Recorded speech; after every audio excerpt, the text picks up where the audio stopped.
లోపల అసలు రానివ్వట్లేదు. లోపల కూర్చొని పెట్టేసి ఉంచున్నారు. ఆయన కొంట్లో కూడా కనబడుతున్నారు, కూర్చొని ఉన్నారు.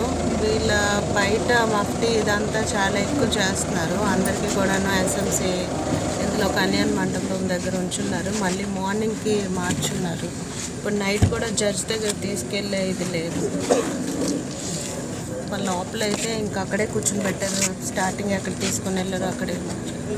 మేము బయట ఉన్నాము. ఇప్పుడు అది కూడా మాకు బయట కూడా ఉండొద్దని చెప్తే బయటకు వచ్చేసాం. మేడం భోజనం మేము ఇచ్చారా?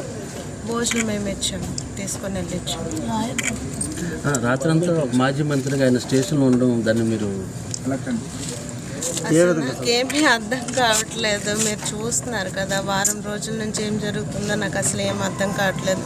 అసలు ఆ చిన్న యాక్సిడెంట్ కేసుని ఎందుకు ఇలా హోమిసైడ్ కింద తీసుకొని వెళ్తున్నారు, ఎందుకు మర్డర్ కేసు కింద చేస్తున్నారు, పోలీసు వాళ్ళు ఎందుకు దీన్ని ఇంత హైప్ చేస్తున్నారు, అసలు ఏం అర్థం కావట్లేదు.